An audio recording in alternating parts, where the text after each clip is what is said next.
Latest episode দেখুন একদম add free. একটা কথা কান খুলে শুনে রাখ, এরপর যদি আর মুক্তির গায়ে কখনো হাত দিস, কেউ থাকুক আর না থাকুক, আমি কিন্তু ওর পাশে থাকবো। বুঝতে পেরেছিস? তুই মেয়ে মানুষের পুরুষকে ধরে মারছিস? ছাড়ো হাতটা। ক্ষমতা আমার কি ক্ষমতা সেটা হাতটা ছাড়ালে বুঝতে পারবে। হাতটা ছাড়ো। কোথা থেকে আসছিস তুই? মারোগে যেমন ভাবে আমি আমার বউকে মারি।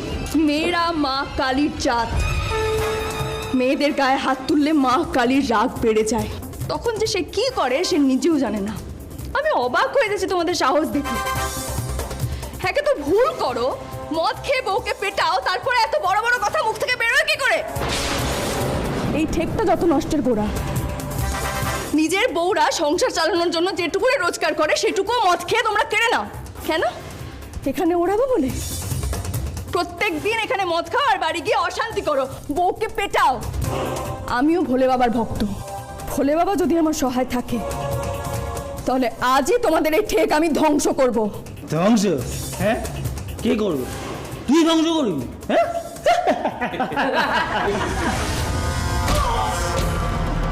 এত মার খাওয়ার পরে তোর আশ মিটলো না? না শান্তি পাচ্ছি না, এখন এত বড় বড় কথা বলিস?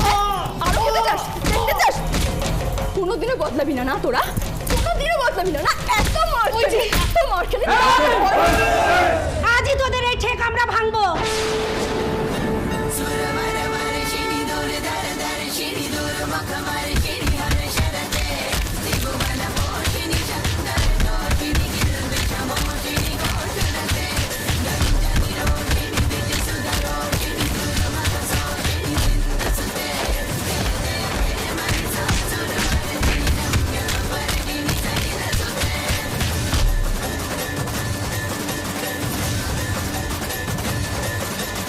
এই নেশার থেকে এসে এসে আমাদের বরগুলো সব শেষ হচ্ছে।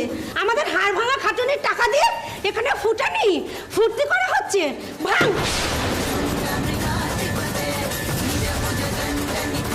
ভোলে বাবা, আমি কি দেখছি? একেই বোধহয় বলে নারী শক্তির ক্ষমতা।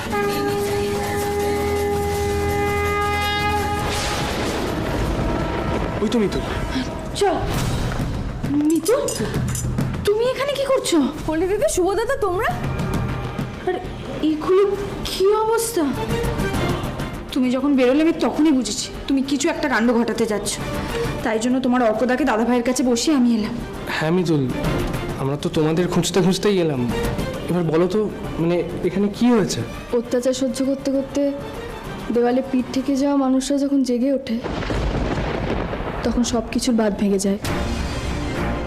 কোনো কিছুই তাদের আটকাতে পারে না। কিন্তু কি হয়েছে সেটা তো বলো। এই যে প্রত্যেককে দেখতে পাচ্ছ কলি দিদি, এরা প্রত্যেকে এক একজন মুক্তি। এদের বড়েরা নেশা করে এদের থেকে টাকা কেড়ে নেয়, বাড়ি গিয়ে অশান্তি করে, অত্যাচার করে।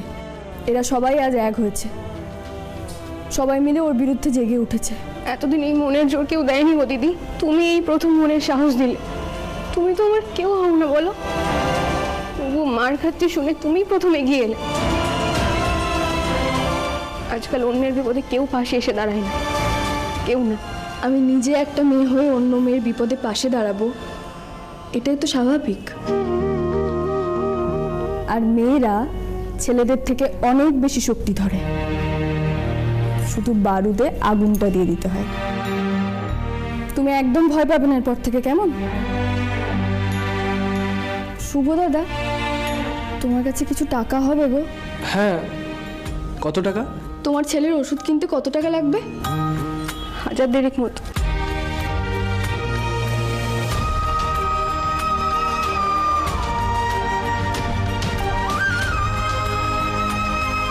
আমি চিরকালের জন্য তোমার কাছে ঋণী হয়ে থাকলাম গো দিদি। এরকম করে কেন বলছো? ঋণী হওয়ার মতো কোনো কাজই আমি করিনি।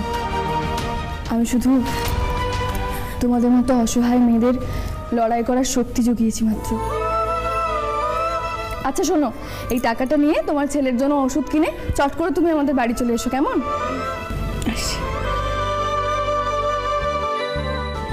মিতুল, এবার বাড়ি চলো, বাড়ির সবাই খুব চিন্তা করছে। চলো।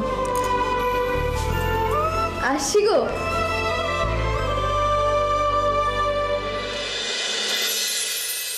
কেন রাগ করে দেখেছিস? হ্যাঁ, একে ছেলেটা শরীর ভালো নেই সেই নিয়ে টেনশন, তার মধ্যে মেয়েটা হুটহাট করে বাড়ি থেকে বেরিয়ে যাচ্ছে। আমার ভালো লাগে না সুমি, বিরক্ত লাগে। সত্যি দাদা যা বলেছিস আমারও ভালো লাগছে না। ওর নিজের শরীরটা ভালো না, এখন তো আর একা নেই। আর এই সামান্য একটা ব্যাপার মেয়েটা কেন যে বুঝতে চাইছে না আমি জানি না বাবা। উফ, আজও ফিরুক, ভীষণ বকা খাবে আমার কাছ থেকে। কাকে বকবে গো পিসিমণি? এই এই এই এই এই তোর ভালো কথায় আমি কিন্তু আর বলবো না। তুই কি শুরু করেছিস বলতো মিতুল? আমাদের কারোর কথা কি তুই শুনবি না? সিরিয়াসলি মিতুল, তুমি এটা কি শুরু করেছো? দুমদাম করে বাড়ি থেকে বেরিয়ে চলে যাচ্ছ কাউকে কিছু না বলে। মামু, মিতুল আজকে একটা দারুণ কাজ করেছে। কি করেছে? কি কাজ? আসলে দাদাভাইকে যে দেখাশোনা করতে এসেছে না, সে কেন ও কোথায়? ও বাড়িতে নেই? না, বাড়িতে নেই। ছেলের জন্য ওষুধ আনতে গেছে, এক্ষুনি চলে আসবে। ওর বর রোজ ওকে মদ খেয়ে এসে মারতো, এবং সেই জন্য মিতুল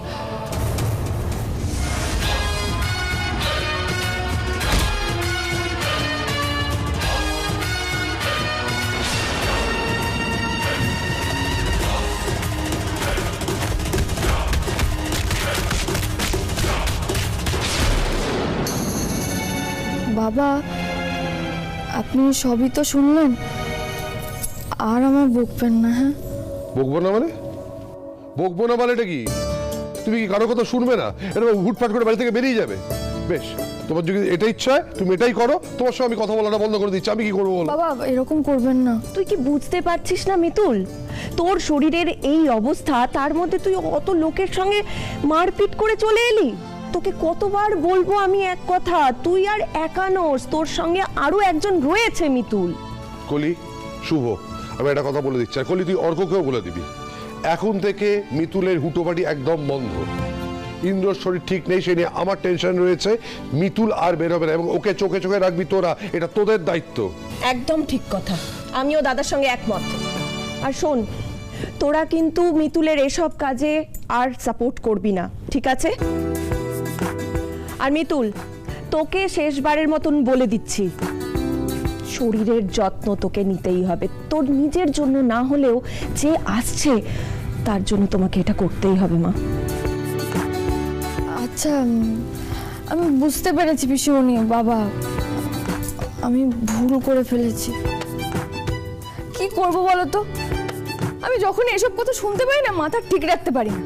মনে হয় গিয়ে হাতে নাতে সায়স্তা করে আসি। কি সায়স্তা করবি? অনেক সায়স্তা করা হয়েছে। আর শোন, তুই যদি এই সমস্ত বাড়াবাড়ি করিস, আমাদের কথা না শুনিস, তাহলে কিন্তু আমি তোকে ঘরে বন্দি করে রাখবো, তখন ভাল লাগবে তো? না না না না, এরকম করো না পিসিমণি। বাবা,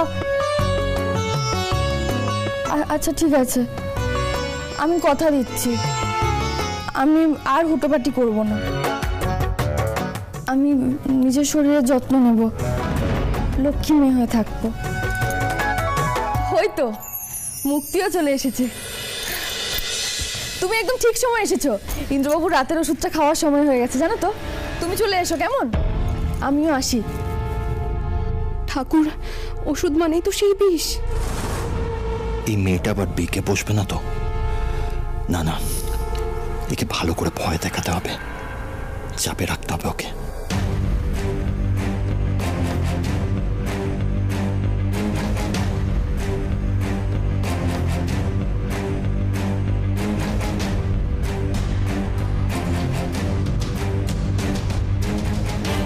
যে মানুষটা আমায় এত বড় উপকার করলো, তার স্বামীকে আমায় একটু একটু করে বিষ দিয়ে মারতে হবে? না না, আমি পারবো না। আমি এক্ষুনি গিয়ে সব বলে দেবো।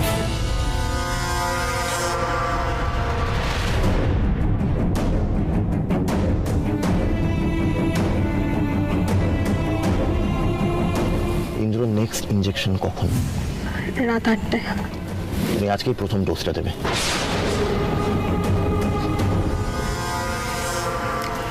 বরের মদত ঠিক ভাঙচুর করলে তোমার সংসার ঠিকভাবে চলে যাবে তো? ছেলের ওষুধ কেনার টাকা কোথার থেকে পাবে? দেখো, মুক্তি তোমার কিন্তু এত সহজে মুক্তি নেই। এখন যদি তুমি ব্যাক আউট করে যাও তাহলে আমি পুরো দোষটা তোমার ঘাড়ে চাপিয়ে দেব। তারপর তুমি কি করবে ভেবে দেখো নিজে।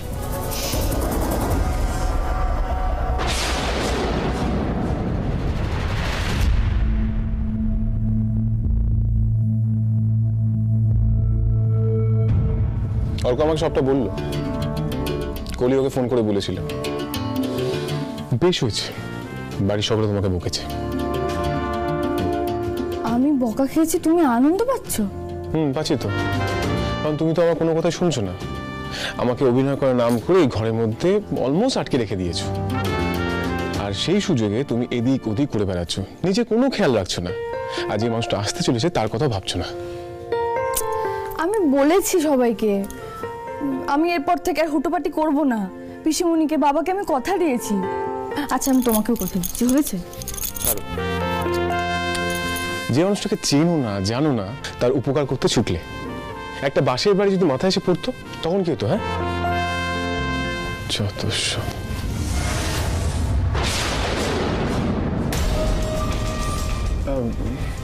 আপনি আবার এখানে চলে এসেছেন? আপনি যান এখান থেকে।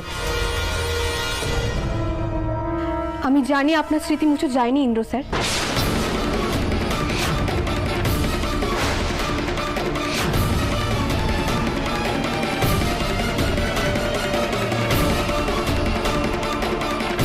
তুমি ভুল জানো, ওনার সত্যিই কিছু মনে নেই। তুমি দেখছো না উনি কথায় কথায় কিরকম অপমান করছেন আমাকে। সবটাই তো অভিনয়, তাই না? তোমরা দুজনে কি সুন্দর এতদিন ধরে অভিনয় করে গেছো, আর ভেবেছো কেউ বুঝতেই পারবে না। আচ্ছা, তোমরা আমার অভিনয়টা বুঝতে পেরেছো? তোমার অভিনয় মানে?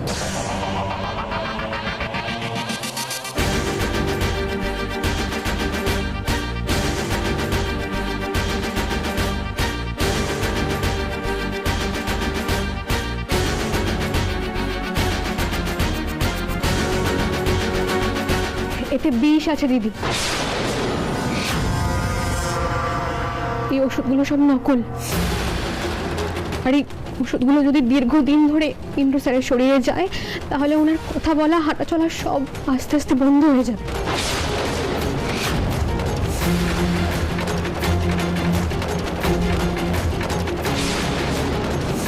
কি বলছো তুমি এসব? তুমি তুমি কি বলছো এসব? এতে ইন্দ্রবাবুর ওষুধ নেই, বিষ আছে। আমি পাপী, ছেলের চিকিৎসার জন্য কয়েকটা টাকার লোভে ইন্দ্র স্যারের শরীরে বিষ দেওয়ার জন্য রাজি হয়ে গেছিলাম। আমাকে শাস্তি দাও দিদি, আমাকে শাস্তি দাও। আমার মতন বেঈমান এই দুনিয়াতে আর কেউ নেই, আমাকে শাস্তি দাও। কেন করলে এমনটা? চুপ করে আছো কেন? কেন করলে এমনটা? কেন করলে বলো? কতদিন ধরে দিচ্ছ তুমি ইন্দ্রবাবু শরীরে বিষ? কি হলো উত্তর দাও, কেন করলে এমনটা? ইন্দ্রবাবু, তুমি এক্ষুনি আমার সঙ্গে চলো, এক্ষুনি কলি দিদির কাছে যেতে হবে। আমার কথাটা একবার শোনো দিদি। তোমার কোনো কথা আমি শুনবো না। ইন্দ্রবাবু চলো। স্যারের শরীরে কোনো বিষ যায়নি দিদি।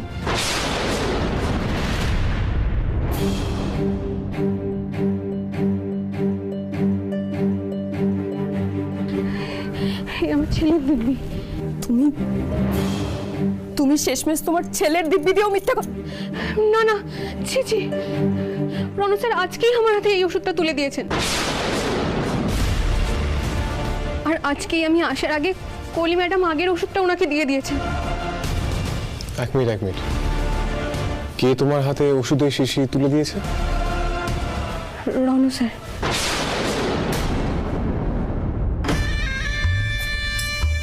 একটা ইনজেকশন পুশ করতে এত সময় কেন লাগছে? আচ্ছা, ওই মেয়েটা ঠিকঠাকভাবে পয়জনটা ইনজেক্ট করছে তো? হয়তো কোনো ভালো কাজ আগে করেছি, তাই নিজের হাতে আমায় এই সর্বনাশ করতে হয়নি। ভগবান আমায় একটা বড় অপরাধ করার হাত থেকে রক্ষা করেছে। তুমি সত্যি বলছো?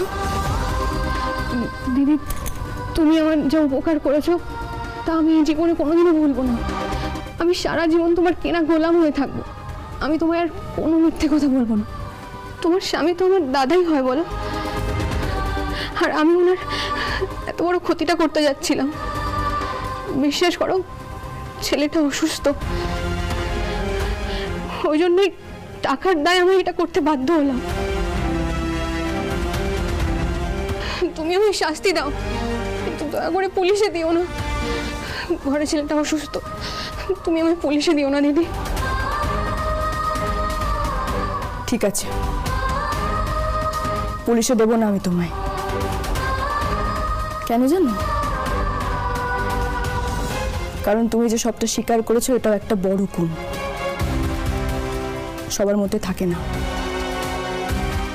আর আমি মানুষকে বিশ্বাস করতে ভালোবাসি, কিন্তু ভবিষ্যতে দয়া করে এরকম কাজ করার কথা মাথাতেও এনো না। কথা দিচ্ছি, এমন কাজ আমি আর কখনো করবো না দিদি। ঠিক আছে, কিন্তু পাপ করার কথা চিন্তা করাটাও তো পাপ। তার জন্য তো তোমাকে প্রায়শ্চিত্ত করতে হবে। বলো না কি করতে হবে, তুমি যা বলবে আমি তাই করব। এবার থেকে তোমাকে আমার দলে থাকতে হবে। তোমার দলে? আমি যেমন ভাবে বলবো তুমি ঠিক তেমন ভাবে কাজ করবে। আমি যতটুকু কথা তোমাকে রণদাদাকে গিয়ে বলতে বলবো তুমি ঠিক ততটুকুই রণদাদাকে বলবে। পারবে তো? আলবাত পারবো। বেশ, তুমি এখন যাও, পরে আমি তোমায় বলে দিচ্ছি কখন কি করতে হবে। আর রণদাদা যা যা তোমায় করতে বলবে সেই সব কথা তুমি আমায় এসে বলবে। এসো।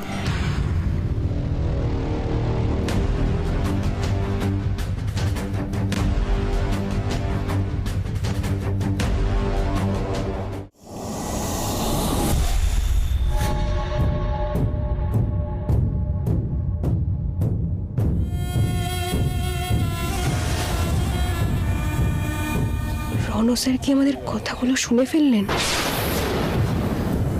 ইনজেকশনটা পুশ করেছো?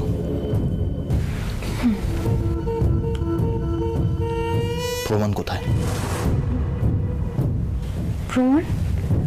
হ্যাঁ, তুমি যে ইন্দ্রের শরীরে ওই পয়জনটা পুশ করেছো তার প্রমাণ কোথায়? এই ওষুধটা নেওয়ার পর থেকে না আমার মাথাটা কেমন ঘুরছে, শরীরটা ভালো লাগছে না। তার মধ্যে আপনি বারবার আমার কাছে আসছেন। আপনি বেরিয়ে যান, যান যান যান এখান থেকে যান। ইন্দ্রবাবু, ইন্দ্রবাবু, আমার কথা।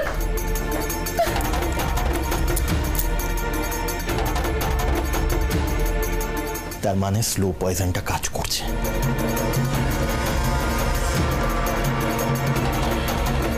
কেন ঠিকভাবে কাজটা করো, আরো পাবে।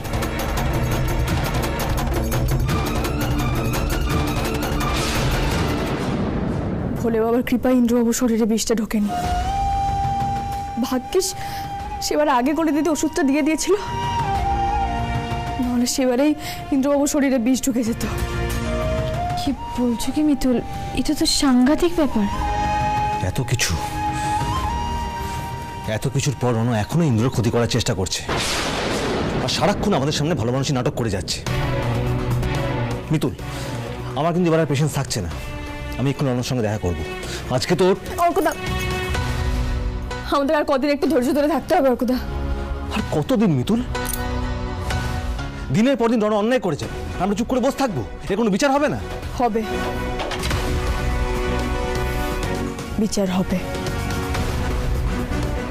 কিন্তু তার আগে কাল অফিসে যে মিটিংটা আছে, মানে মৃন্ময় দাদা যেটার খবর দিল, কাল দুপুরে হাইওয়ে ক্যাফেতে রণ স্যার কিন্তু একটা বড় টাকার ডিল করবেন।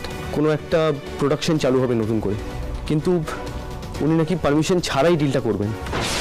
আগে সেটা আটকাতে হবে। কোম্পানির বিপদ আটকেই আমরা খেলাটা শুরু করব। তারপর রণদাদার অন্যায়ের বিচার হবে এক এক করে।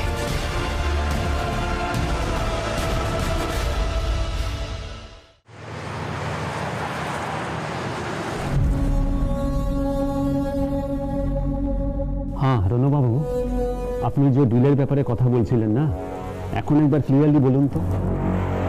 দেখুন mister Jhunjhunwala, I think we both are on the same page.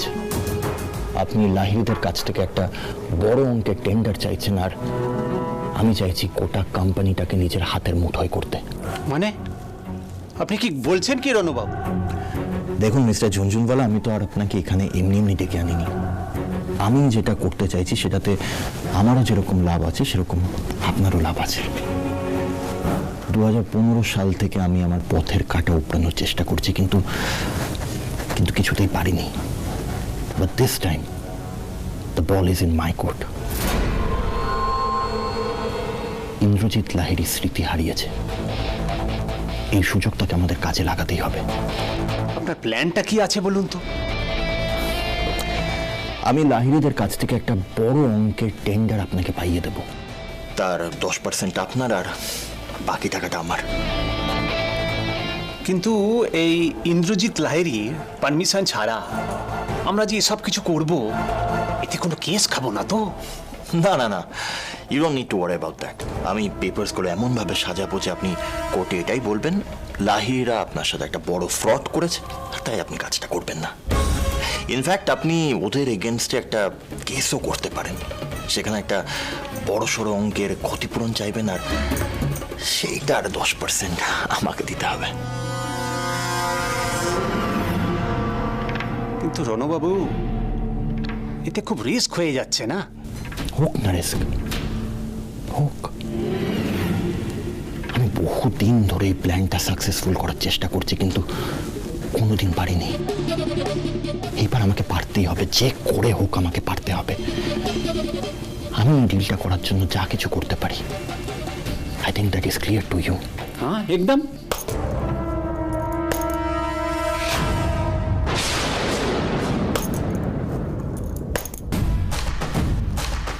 আর কিছু পরিষ্কার করার দরকার নেই, কারণ এই ডিলটা হচ্ছে না। আমি বেঁচে থাকতে রণজিৎ লাহিড়ী এই ডিলটা কিছুতেই করতে পারবে না। মিতুল, তুমি এখানে কি করছো? তোমার সমস্ত প্ল্যান আমি ভেস্তে দিতে এসেছি। তুমি যতবার লাহিড়ী পরিবারের ক্ষতি করতে চাইবে, ততবারই তোমার সামনে এই মিতুল পাঁচিল হয়ে দাঁড়াবে। এই মিতুল, গলা নামিয়ে কথা বলতে বলেছি না?